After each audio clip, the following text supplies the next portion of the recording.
Hi, Steve Gordon here, your friendly neighborhood Gilroy carpet repair expert. And if you need your carpet fixed, I think you've come to the right place, and I really do think that I could help you. Now, I've made this recording to answer all of your most frequently asked questions about carpet repair. I've been around forever, it seems like, doing carpet, and I'm pretty sure I can answer all your questions. However, if I've missed anything here on this recording, feel free to call here at the office and ask any questions that you like, or just call to book an appointment, and we'd be honored to come out and fix your carpet for you. So, that all being said, what else can I say? I hope to hear from you real soon, and like I said, we'll be honored to come fix it for you. So here you go. Enjoy my recording. Hi, Steve Gordon here, your friendly neighborhood carpet repair guy, and I promise you one thing, and that is I'm absolutely not an actor. So if you're looking for an actor to talk about carpet repair, you've come to the wrong place. But if you want to know about carpet repair, whether it be carpet stretching, patching, Berber carpet repair, commercial carpet repair, transitions between your carpet and a floor, maybe your stairs need repaired, a seam could need repaired, or a few other things, well, in that case, you have come to the right place, because I'm going to talk to you about that, and I'm going to try to answer as many of your most frequently asked questions as possible.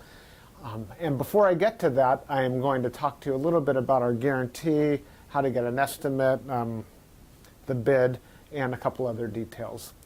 So, I hope you enjoy my recording, and please be patient with me because I don't have a script. I've got a dozen notes here to go off of, and it's just going to be right off the top of my head, and try to really just answer all the questions I can ahead of time so that you have a little bit of education when you call us, and I certainly hope you do. So first, I'd like to talk about the guarantee.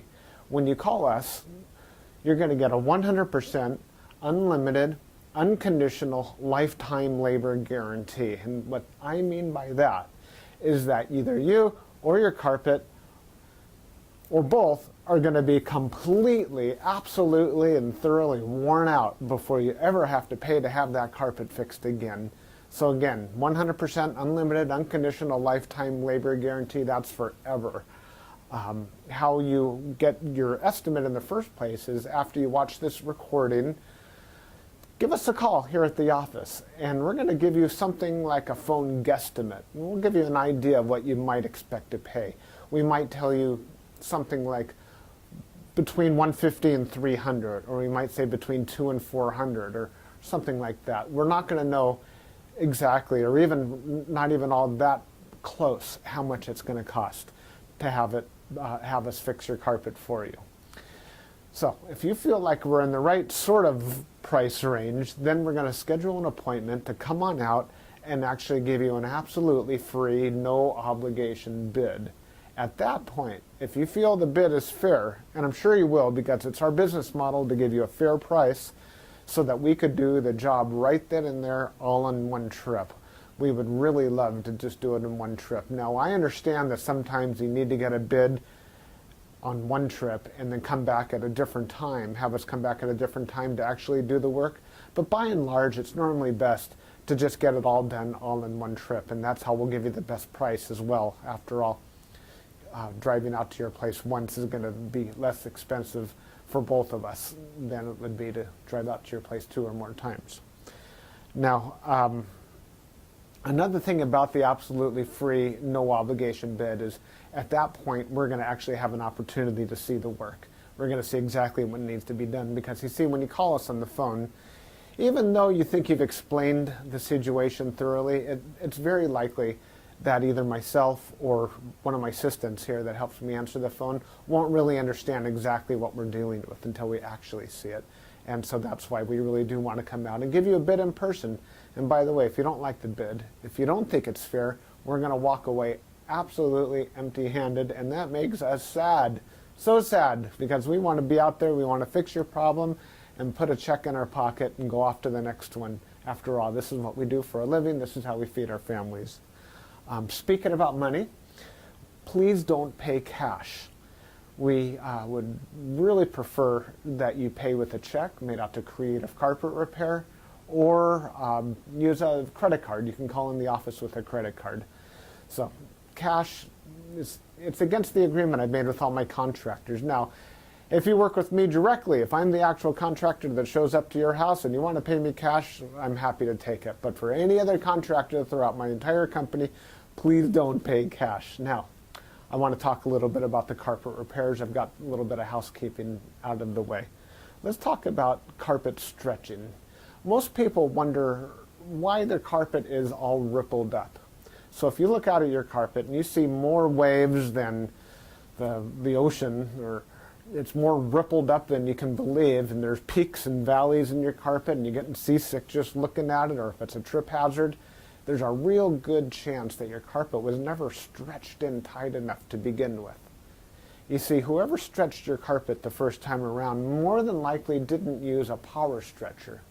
Now what a power stretcher is a pole that it butts up against one wall on one side of the room, and this pole runs all the way across the room to a head that's on the other side. And when we push down on this handle, the carpet gets stretched, and it gets stretched so tight that we have no doubt at all that we're going to be able to live up to that unlimited, unconditional lifetime waiver guarantee. That carpet will never ripple up again. You have my absolute word of honor on that. And if I'm wrong, we'll do it again for no charge at all. When we stretch carpet in a room, it's always best to have the room completely empty.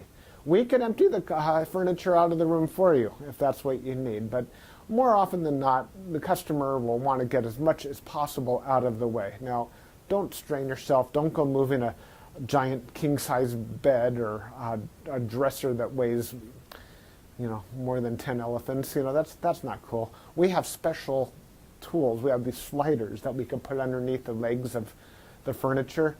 So even if your dresser weighs a couple hundred pounds and it's harder than heck to move, we get those sliders underneath there and we can move that stuff around if that's what we need to do. So don't strain yourself moving the furniture.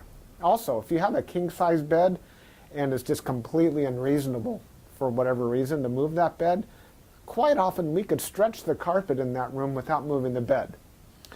It's a lot more work. Those poles that I spoke about, they go actually underneath the bed, so we stretch the carpet right underneath the bed to the other wall. And it's a lot harder. It takes us a lot more time and effort, but it can be done. So that's a little bit about carpet stretching. We use a power stretcher. We don't just kick it in with our little Susie Homemaker little knee kicker, and it leaves a little bit of extra carpet at the end. We cut off that excess, and you'll see how much carpet we cut off when we're done. We throw it in a bag, and we tuck in the carpet along the edge, and boy, life is good. It looks so much better. One thing that you might be aware of when we finish, though, is if you have large ripples, the carpet could be soiled along the top ridge of those ripples more than at the valleys, and that makes sense. Where you're walking, that's where it's going to get more dirt. So after you stretch the carpet is a real good time to have the carpet cleaned. Also, the carpet's out of the room, and the furniture is out of the room, and it's just a great time to clean the carpet. It looks a lot better at that point. Mind you, like I said, this is unscripted, so I'm just going to talk to you about carpet repair. Now let's talk about Berber carpet repair for a minute. Berber carpet repair has rows. Well, Berber carpet has rows. And actually the word Berber carpet, or the name Berber, it isn't exactly accurate. Berber carpet actually comes from a place out in the Middle East, country or countryside, where the area is called Berber, the Berber people or something like that. Anyhow, it's a very expensive rug, Berber rug. That's the actual meaning of the word Berber rug. The Berber carpets that we find today are very similar. There's loops and there's rows, and if you pull on one of those loops, or rows becomes unglued somehow, it can make a run, what we call a Berber run. So when you pull on that thread, it's like it's unzipping right in front of you. It's like, oh my gosh, what has happened? I've got this zipper run going all the way across the room. Now your higher end Berber carpet, that doesn't likely happen. It almost never does. But the lower end, middle of the road and lower end Berber carpet runs all the time. So when we fix a Berber carpet, what we're going to want to do is take out the bad area and patch a new piece in there. Sometimes we could actually weave a little bit of some new loops right into the place where that carpet has come unfurled. But more than likely, we're going to want to put in a Berber patch in that area. One reason that Berber comes apart at the seams is because the carpet was never sealed at the seams well enough to begin with. Your carpet installer that originally installed that carpet was supposed to use a latex sealer or even a glue gun or something to seal the edges of the carpet. Now, if they don't seal the edges of the carpet, that's one reason that Berber carpet is going to unfurl like crazy. So when we put in a patch or fix a Berber carpet, that area gets sealed. Now, we give the unlimited, unconditional lifetime waiver guarantee on Berber carpet as well. But mind you, just because, let's say you have a 12-foot seam and we fix 3 feet of it, that's the part that we guarantee. The rest of the seam we're not going to touch. And you may have a problem with that in the future. And that's certainly not our business to cover something we've never actually worked on before. Now, after Berber carpet patching, I'll just talk about carpet patching in general. And this includes the Berber. When you call us to have your carpet patched, the first thing that we're going to ask you is if you have any extra carpet to do the patch with. If the answer is yes, well, we're golden. We're ready to do the job. If you say no, you don't have any extra carpet to do the patch with, we'll ask, well, can we take the carpet from a closet or maybe even from underneath a piece of furniture? Because what we can do is we can take a piece of carpet from a closet and patch it right into your damaged area. And it usually works out really well. Most people would rather have a piece of carpet missing out of their closet than have a terrible, nasty area in the middle of their room where they'll see it all the time. After all, inside the closet, you usually have that covered up with shoes and old photographs and baseball bats and everything you've ever collected in your life. More about carpet patching is if you don't have the carpet to do the patch, there's really nothing I can do to help you. So you're going to need to find that carpet to do the patch with before you bother having us come out there, because if we don't have the carpet to do the patch, we're stuck. Our hands are really tied. There's nothing we can do. Now, you're probably wondering how the patch is going to look when we're finished. It's real hard to say, especially in a recording like this. So just between you and me and a million of our closest friends here watching this recording through time, that patch is likely to be visible. You see, if you take a piece of carpet that's never been walked on, it's never been soiled, it's never seen the light from the window coming in so it hasn't faded out, and you take that brand new looking type of carpet or piece of carpet and patch it in to an area that has been worn, it has been soiled, it has been faded out by the sunlight, well, certainly you're going to see the difference between the new carpet and the older carpet because it's patched right in the middle there. Certainly it's going to look a lot better than the situation you probably have right now, but patches are visible. Another reason a patch might be visible would be because, well, thick carpet, thick nap or plush carpet hides the seams quite well. A short nap carpet, like a Berber carpet, for example, or any of the commercial type carpets, they're very short nap. They show the seams far more. Another thing is that the rows have something to do with it. When we cut a carpet in the same direction as the row of the carpet, well, those seams are by and large less visible than the seams that we cut that cross the rows. When we cross the row, well, it's unavoidable to do that if that's what we have to do to make a patch. And those seams stand out a little bit more than the ones that go along with the rows. So carpet patching, that's what we specialize in. We could absolutely do that for you. Have the carpet available for us, and we also back up our patches forever, just like everything else, just forever and ever and ever. That patch will never come up. After patching, well, we could talk a little bit about pet damage also when we talk about patching. If you have an animal, a dog or a cat, or I've even seen where it's been a bunny or a few other animals that have actually gotten locked behind a closed door. What'll happen is they'll get that separation anxiety and they'll try to dig their way out and they'll just rip the heck out of the carpet. That's one of the main reasons we'll do carpet patching. If that's the case, well, certainly it's just like any other patch. You supply the carpet, we'll put it in. However, if that animal didn't tear up the carpet, if they actually urinated on the carpet, there's a whole other thing we can do about that, and I'm going to need your help for that. What we'll do is we're going to ask you to go to the pet store or go online and buy twice as much of a product as you think you're going to need, maybe 4 times as much, to actually kill the odor. Now, the product I'm talking about is actually an enzyme, and what we'll do is we'll pull back the carpet, we'll remove the padding, clean the floor, and you'll pour this enzyme onto the floors underneath it all. And that enzyme will eat up all the proteins that contribute to the smell of the urine in your carpet. Then we'll put in new padding, and you'll pour that enzyme cleaner all over the backing of the carpet as well at that time. I'll reinstall the carpet, and then one more time we'll use that cleaner, and we'll just soak that area of the carpet with that enzyme one more time. And that's likely to kill the scent altogether. That smell should be completely gone. If not, it's probably because your animal found another place that you don't even know about, and I'm sorry about that. There's nothing we could do about your animal. Now that we've spoken about pet damage, I like to talk about carpet to floor transitions. A lot of people call us because they put in a new floor. Maybe it's a tile or a wood floor, and their carpet now needs to be finished along that edge. More often than not, we don't need to put in any kind of metal there. There's a lot of different types of situations where you do want a metal. If you have an apartment building and you want the carpet to last a long time, between the carpet and, say, for example, a linoleum floor, we can put some metal there. There are flat metals. They're the type of metals that they're called, I've called them beat-down metals before. I'm not sure exactly what they're called. Beat-down metals, they're golden, they're silver, and the carpet goes right in there and it gets hammered down, gives a nice clean edge, and it protects the edge of the carpet for a very long time.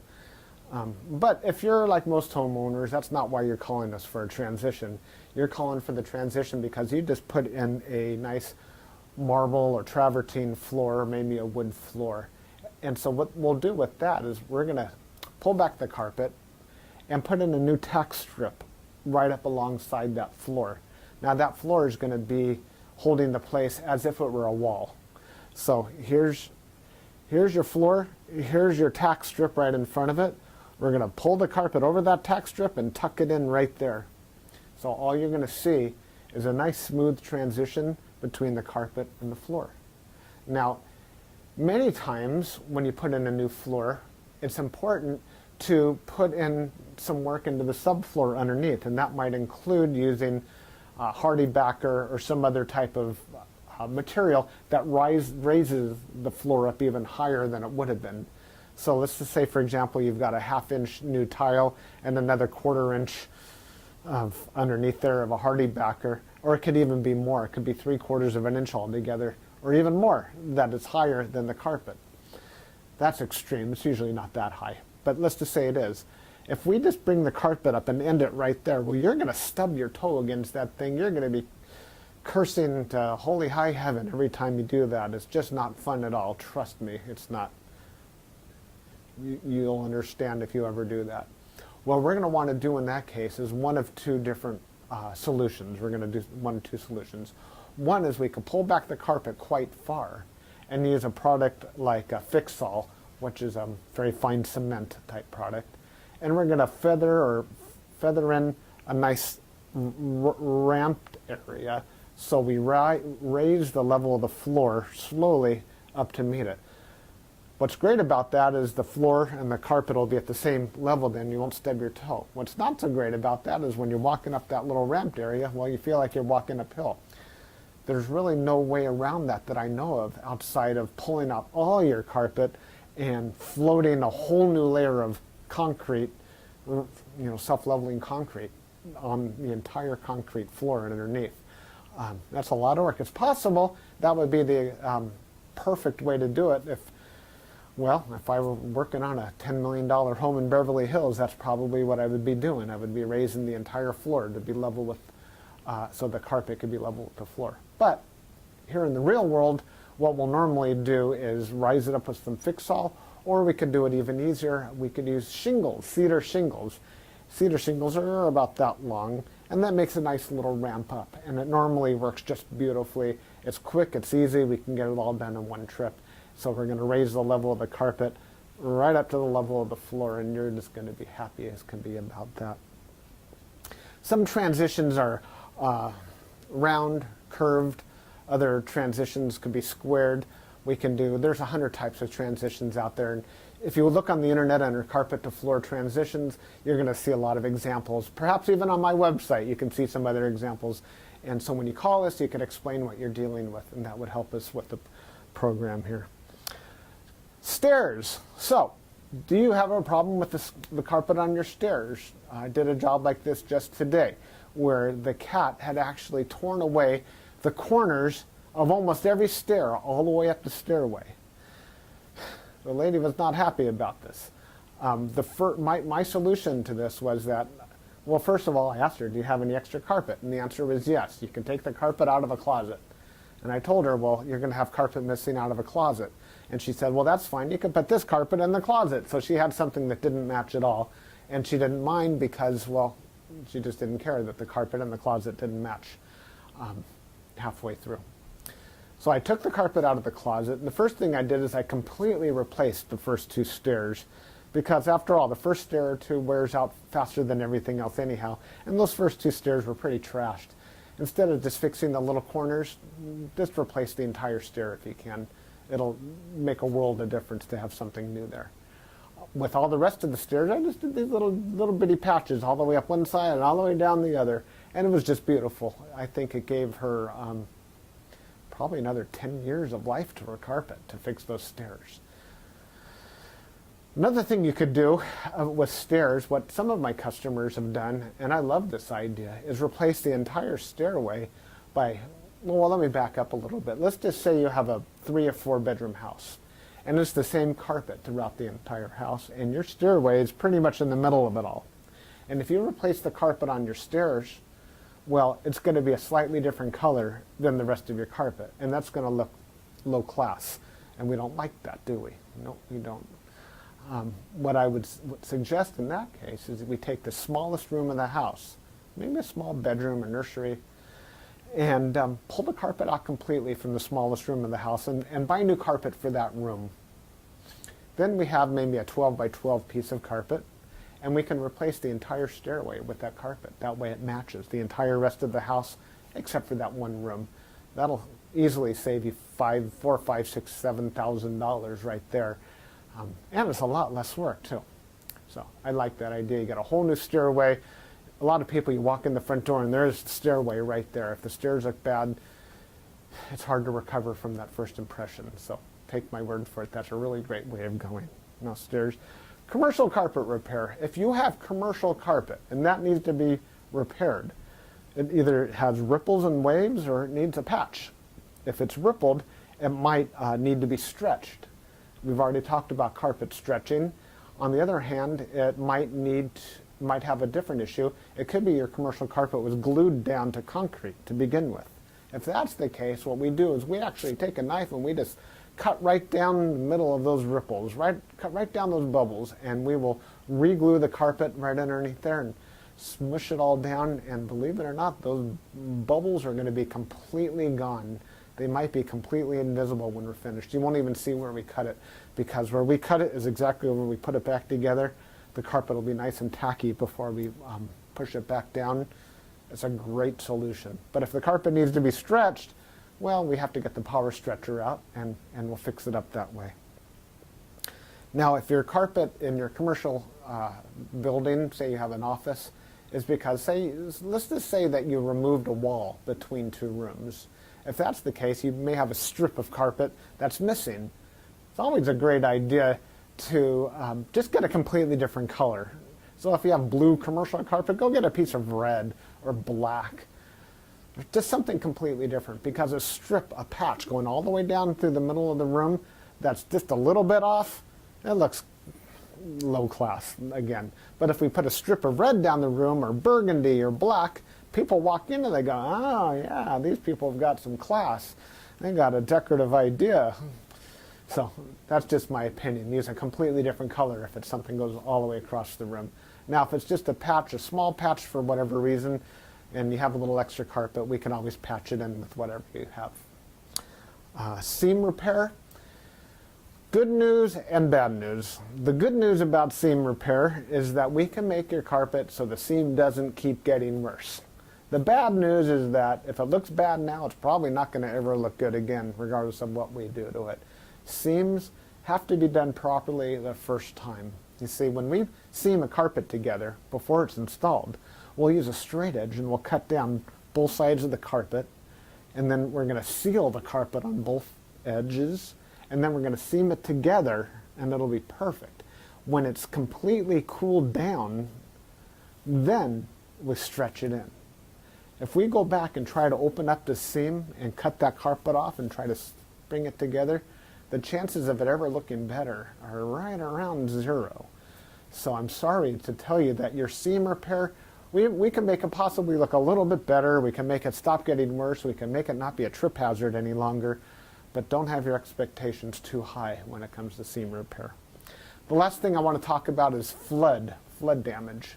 Now, if you're watching this right now and you've got a flooded out carpet, you are in a world of hurt, and I'm sorry. The first thing I would do if I were you is probably have about 3 fingers of scotch. And then I would go ahead and get an extractor, like a hot water extractor. You can rent them at the just about any rental yard, and just start extracting all the water. Pull back the carpet, get rid of all the padding that's underneath your carpet. Rent a couple of blowers, or as many blowers as you need, and these things, they kind of look like a snail. As a matter of fact, that's their nickname in the field. We call them a snail. And they're shaped like that, and boy do they ever blow. And you can blow dry the whole underneath of your carpet. Set it up and get the carpet completely dry. At that stage, that's when you call us, and we can supply new padding, put a new pad, reinstall your carpet, clean the carpet for you if you're in an area that we do carpet cleaning, and life is good. You can put your furniture back and you'll be happy again. You don't have to do it yourself. If you want to call a company, even ours, depending on your area, can do that extraction for you as well. Now, if it's really flooded, I mean, seriously, like you're ankle deep in water, don't even bother. It's beyond almost everybody's ability. That means that your baseboards are all going to be all wet. A professional company will come in, remove your baseboards, and we don't do that ourselves. They'll remove your baseboards, they'll drill holes in the wall, attach blowers to your walls, and blow dry the entire area, inside the walls and out, the carpet, the floor, the whole shebang. And then we can come in and put the carpet back down at that point. So I hope that I've answered your questions. If you have any additional questions, now that you've heard me talk for the last I don't know how long, feel free to call me here at the office. I would be just tickled pink to hear from you. If I'm not here, one of my assistants, whoever answers the phone, will be well trained and will be able to answer any questions that you have about carpet repair. And then at that point, we'll be absolutely positively honored if you would have us just come on out to your place and fix your carpet for you. And that's all I have to say. Again, I'm Steve Gordon, and I promised I wasn't an actor, and by now you believe it. I'm a carpet repair guy, and I'll be looking forward to hearing from you, so please call me. Thanks. Bye-bye.